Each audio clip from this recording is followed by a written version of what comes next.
Escuchemos ahora un mensaje de bendición en la voz del pastor Víctor Manuel Buitrago.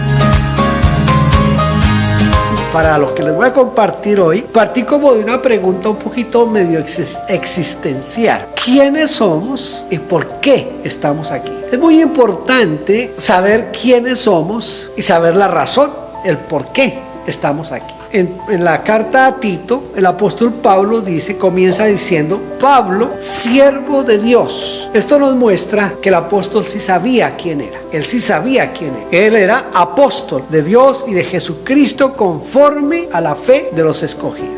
Entonces, Pablo nos muestra a nosotros que es importante responder a esa pregunta de quiénes somos y por qué estamos aquí. Ese tipo de preguntas fue la que dio origen a movimientos de pensamiento, a movimientos filosóficos. Por ejemplo, el feminismo. El feminismo sale de preguntas de, bueno, ¿por qué la mujer no es igual al hombre? Hay una pregunta que hay que responder y en el momento de responder la pregunta apareció el feminismo. Por preguntas existencialistas aparecieron movimientos filosóficos. Por ejemplo, el nadaísmo. El nadaísmo fue casi simultáneo con el hipismo. El preguntarnos quiénes somos, qué hacemos aquí, para qué estamos aquí, hace que nosotros como que revolucionemos nuestro pensamiento, nuestra identidad personal. Y Pablo, aquí en este comienzo, él les dice a Tito, le dice quién es él. ¿Tito sabía quién era Pablo? Claro que Tito sabía quién era Pablo, pero Tito necesitaba leer esta carta a los hermanos de la iglesia en Creta. Entonces, para ellos que de pronto no conocían quién era Pablo,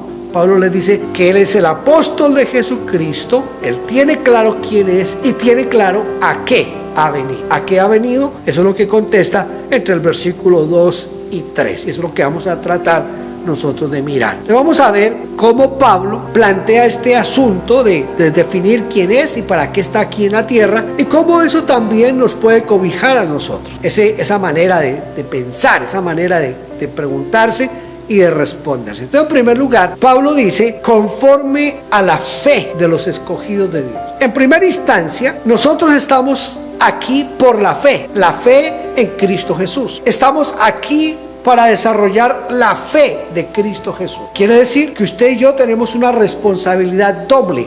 La responsabilidad de nosotros crecer en la fe, pero al mismo tiempo compartir la fe con otros. Si yo crezco en la fe, pero no comparto la fe, entonces estoy como si me faltara un pie. Estoy caminando cojo. Me falta entonces algo para estar bien, y ese algo es, aparte de que yo crezco en la fe, tengo que compartir la fe. Pablo está diciéndole aquí a Tito y a los hermanos en Creta que él está para aumentar la fe de los creyentes, y Pablo muestra a través de esto cómo la fe es necesaria, esa fe que necesitamos usted y yo para conocer la vida eterna y la vida aquí en la tierra. ¿Qué de nuestra fe? ¿Tiene usted fe? ¿Hasta dónde va su fe? Hay cosas difíciles en este asunto de la fe. Cuando uno trata de ser práctico, que uno tiene que ser práctico en la vida cristiana, en la vida, cuando uno trata de ser práctico, se encuentra que no es fácil vivir en la fe y por la fe. Piensen en esto, que cuando el médico me dice que tengo cáncer, cuando me dice que tengo hepatitis, cuando me dice que tengo el VIH, ¿cómo actúo yo ante eso? Si a veces con una gripita o con un dolor de cabeza, como que no nos alcanza la fe para que se nos cure una gripa, ¿qué tal un cáncer?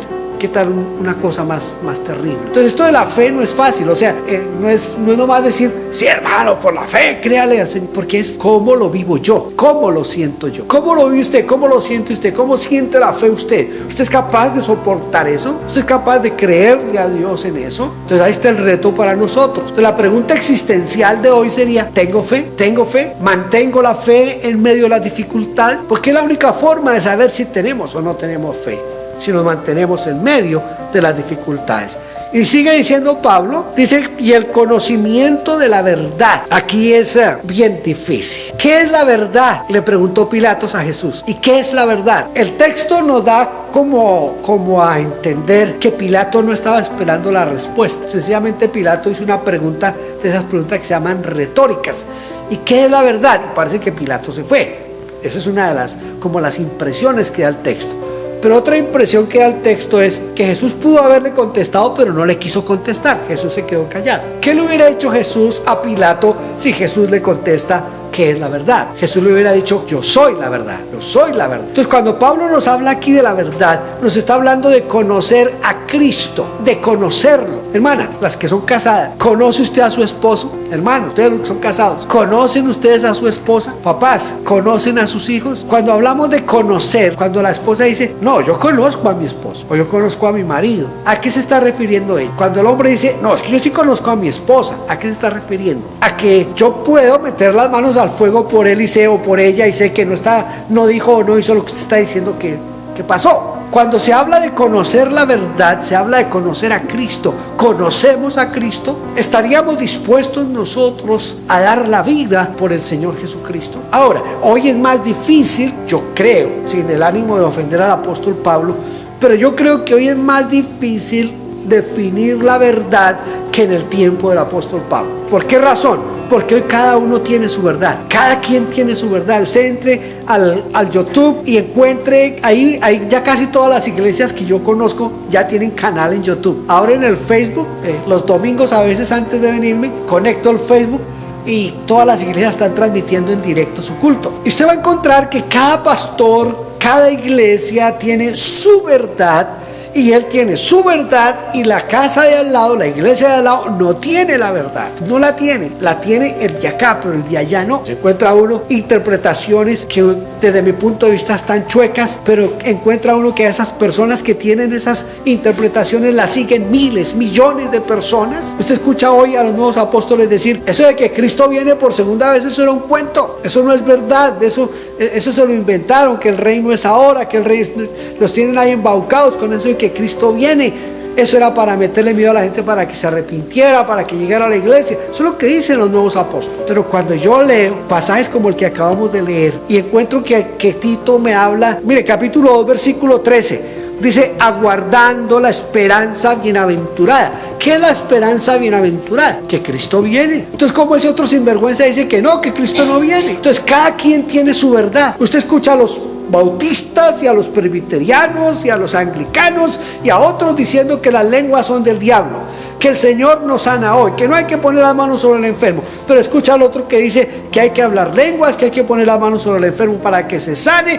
Entonces, ¿quién tiene la verdad? Por eso Pablo dice que hay que conocer la verdad, y la verdad es Cristo Jesús. Tenemos que conocer a Cristo, no las doctrinas de los hombres, no las doctrinas que nos enseñan en los seminarios teológicos, sino a Cristo Jesús, y Él se conoce únicamente a través de leer la Biblia, a través de la oración y a través de una entrega sincera a Él, que yo lo pueda conocer directamente a Él, sin que medie el pastor, sin que medie la doctrina, sin que medie la teología, sin que medie nada de eso, sino mi experiencia con Él directamente. Todos nosotros compramos electrodomésticos, ¿verdad? Va a traer siempre un manual de instrucciones. Póngase a pensar en esto. Cuando yo comienzo a escribir el manual, yo tengo que escribirlo de tal manera que el otro lo entienda, porque él no sabe nada de esto, pero él tiene que entender cómo manejar esto. Cuando Dios se inventó el manual, Dios lo hizo de tal manera que yo lo pudiera entender sin que nadie estuviera al lado mío para explicármelo. Los que compran en IKEA tienen una parte donde las viejitas, los más viejitos van a decir, no, a mí entréguemelo armado, porque cuando uno llega a la casa a armar eso es tengo que tener, a ver, este tornillito aquí, este aquí, pero aún así, uno cuando termina el mueble y lo ve armado, uno se siente carpintero, se siente ingeniero, se siente de todo, porque lo pude armar. ¿Pero por qué lo pudo armar? Porque vienen los dibujitos, las instrucciones, haga primero esto, haga primero. Todos los manuales se han hecho para que sean entendidos fácilmente. Este manual fue hecho para ser entendido fácilmente. ¿Quiénes son los que lo han complicado? Los pastores, los teólogos. Pero este manual está hecho para que usted lo lea sin ayuda de nadie, solamente con la ayuda del Espíritu Santo. Yo sé que hay profesores de teología que deben de estar diciendo, y ese man se enloqueció. No importa, pero es que nosotros somos los que le hemos complicado la vida a la gente con unas doctrinas que nadie entiende. Miren el calvinismo, que el orden de los decretos divinos es el que nos va a decir cómo es esta vaina. Y uno comienza a mirar los decretos divinos, esto sí lo entenderá el que dijo que eso eran los decretos divinos. Y cuando uno mira, resulta que uno dice, no, esto va primero que esto, y el otro dice, no, esto va, entonces tampoco no se ponen de acuerdo. Este manual está hecho para que usted y yo lo leamos y conozcamos a Cristo. Si no lo lee, nunca va a conocer a Cristo. Pablo dice aquí el conocimiento de la verdad, pero dice algo enseguida. Dice que es de acuerdo o conforme a la piedad. ¿Qué es piedad? Piedad es santidad. No puede haber verdad sin santidad. Si la verdad no está acompañada de santidad, no es verdad. Es media verdad o es una mentira disfrazada de verdad. Toda media verdad es mentira. Pablo está diciendo aquí que la verdad, según la piedad, según la santidad, si no hay santidad, no hay verdad. Ese es el problema de muchos hoy que han querido imponer una verdad sin santidad. Nos hemos alejado de la parte de la santidad para tratar de vivir no conforme a la Biblia, sino que la Biblia se acomode a mi manera de vivir. Entonces, Pablo le dice a Tito, le dice, hablando de los obispos, les dice que sean maridos de una sola mujer. Entonces, los pastores que se han divorciado y se han vuelto a casar comienzan a esgrimir argumentos. Pero es que lo que Pablo está diciendo aquí es que no viva con dos al tiempo. El otro dice, no, Pablo está diciendo es que los que se divorciaron y se volvieron a casar pierden autoridad porque no mostraron gobernar bien sus casas. Y si no gobernaron bien sus casas, ¿cómo van a gobernar la iglesia del Señor? Otros dicen, no, lo que Pablo está diciendo es que si un pastor quedó viudo, no se vuelva a casar, que se quede viudo. Y vienen los 10,000 argumentos para cada quien defender su posición. Pero ¿qué es lo que dice aquí el texto? El texto dice que sea irreprensible, marido de una sola mujer y que tenga hijos creyentes que no sean acusados de disolución. Esa manera de interpretar, que yo acomodo la Biblia a lo que a mí me conviene, es lo que ha hecho que la verdad pierda la esencia de la verdad. Yo creo en el hablar en lengua, yo hablo lenguas, pero si yo interpreto bien el texto bíblico, yo encuentro que Pablo dice que no todos deben de hablar lenguas. Entonces yo no puedo obligarlos y no puedo instarlos a que todos ustedes hablen lenguas. Dios se encargará de darle a cada quien como Él quiere, y si Dios quiere que usted hable lenguas, Dios le va a dar las lenguas. Yo no tengo que darle lenguas a nadie, no tengo que obligar y presionar a nadie a hablar en lenguas, aunque yo hablo lenguas. ¿Quién es el que da las lenguas? ¿El pastor? No, es el Espíritu Santo. Dice, Él reparte a cada uno como Él quiere. Yo creo en el don de sanidades, yo oro por los enfermos y se sanan, pero usted no tiene que tener el don de sanidades. Usted de pronto tiene otro don, tiene el don de presidir, tiene el don de repartir, tiene el don de... porque la Biblia nos habla de 20 y tantos dones.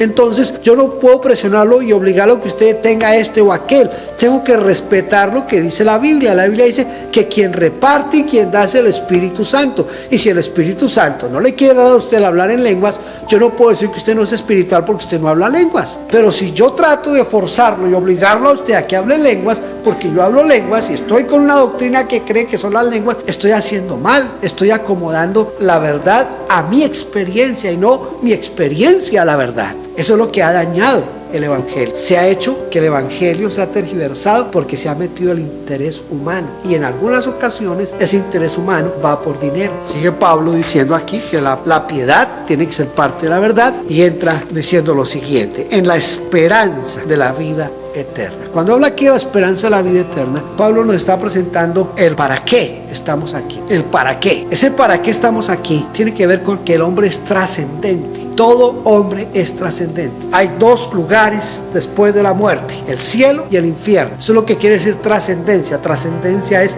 que nos morimos y ahí no acaba todo. Nos morimos y sigue. Entonces, cuando se habla de trascendencia, es usted se muere y usted va a ir a otro lado, al cielo o al infierno. ¿Qué determina a dónde va usted? Determina la fe que usted tenga hoy, la decisión que usted tome hoy. Si usted decide seguir a Cristo, el fin suyo será la eternidad con Cristo en el cielo. Si usted decide no seguir a Cristo, el fin suyo será el infierno. Es así de fácil y sencillo. Entonces Pablo está diciendo, mire, yo soy Pablo, yo soy apóstol, Dios me envió para que yo les ayude a crecer en la fe. ¿Cómo vamos a crecer en la fe? A través de la verdad, pero una verdad que no sea mi verdad, sino que sea la verdad de Dios, una verdad en santidad. ¿Para qué? Para que todos vayamos al cielo, para que todos pasemos la eternidad en el cielo. La segunda interpretación que yo puedo encontrar aquí, y que no la considero errada, de que Pablo está hablando aquí de la vida eterna, de la esperanza, porque le metió la palabra esperanza, por eso es que me atrevo a pensar en lo que dice el 2:13, aguardando la esperanza bienaventurada y la manifestación gloriosa de nuestro gran Dios y Salvador Jesucristo. Entonces está hablando Pablo del rapto de la iglesia, del levantamiento de la iglesia. Cuando yo miro a Pablo en estos 3 primeros versículos, yo veo a un Pablo que sabe cuál es su ministerio, qué es lo que él tiene que hacer, y que nos insta a nosotros a que entendamos que la fe tiene que ser algo que nos motiva y que crece cada día en nosotros, que esa fe tiene que ir acompañada de una verdad, esa verdad tiene que ir adornada o envuelta en santidad. ¿Para qué? Para que nosotros vayamos a la vida eterna. No hay de otra manera, no hay otra forma. Y termina diciendo Pablo lo siguiente, quiero que mire conmigo. Versículo 2, ya lo tiene ahí, dice, en la esperanza de la vida eterna, la cual Dios, escuche, miren lo que está entre las comas, por lo menos en la Reina Valera del 60, entre las 2 comas. ¿Qué dice entre las 2 comas? No miente, Dios es veraz y Dios no miente, porque Dios es verdad. Y si Dios es verdad, todo lo que nos dice la palabra se va a cumplir en nosotros. Él es quien promete y Él es quien salva. Él es quien hace por nosotros lo que Él tiene que hacer. Usted y yo todo lo que tenemos que hacer es dejarnos caer en los brazos del Señor Jesús. Decirle, Señor, aquí estamos y fuera de ti no hay ninguna posibilidad y fuera de ti no hay nada que hacer. Solamente en ti y por ti es que vamos a lograr vivir y vamos a poder llegar a la eternidad. Eso es lo que tenemos que hacer. Dios prometió nuestra salvación. Escuche, esto sí va a sonar a mucho calvinismo y a ese calvinismo supralapsario, pero Dios prometió nuestra salvación, dice, antes del principio de los siglos. ¿Qué es lo que está diciendo Pablo? Que antes de que cualquier cosa fuera, antes de que cualquier cosa existiera, antes de nada, Dios había prometido su salvación y mi salvación. ¿Qué puedo hacer yo si es lo que dice la Biblia? Creer lo que la Biblia dice. ¿Cuándo la ha prometido la salvación? Antes. ¿Antes de qué? Antes del principio de los siglos. Antes del principio de los siglos. Pero dice Pablo que a su debido tiempo manifestó la palabra. Mire, hermano, Dios no hace nada ni un minuto antes ni un minuto después. Dios todo lo hace justo en el tiempo propicio. Cristo vino, murió, entregó su vida por usted y por mí en el tiempo preciso. No fue antes, no fue después. El día que usted entregó su vida a Cristo Jesús, ese día era el tiempo de Dios para usted. No era antes, no era después. Era ese día, el día para usted. Dice, a su debido tiempo manifestó su palabra por medio de la predicación que me fue encomendada por mandato de Dios nuestro Salvador. Y el versículo 4, ya dirigiéndose a Tito, le dice, tú eres mi hijo en la común fe, gracia, misericordia y paz de Dios nuestro Padre y de nuestro Señor Salvador Jesucristo. Como resumiendo, como concluyendo, Pablo termina diciendo que Dios es honesto y confiable, que Dios es veraz y Dios prometió salvarnos desde antes de la fundación del mundo, desde antes del principio de los siglos, prometió salvarnos. ¿En quién? En Cristo Jesús. Y Pablo lo que está haciendo es predicar ese mensaje, que Cristo es el Salvador y que Dios nos va a salvar en Cristo Jesús. La verdad no es nuestra verdad, tiene que ser la verdad de Dios y Cristo es la verdad.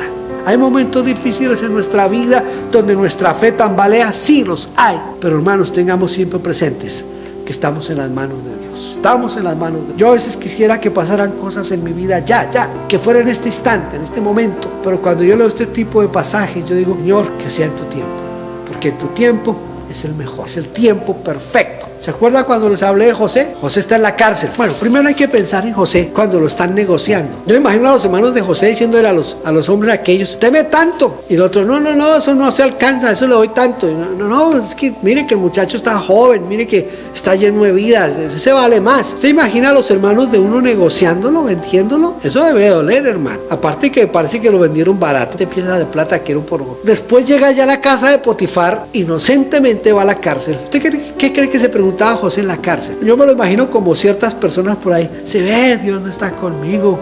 Si Dios estuviera conmigo, no me estaría pasando aquí por estas.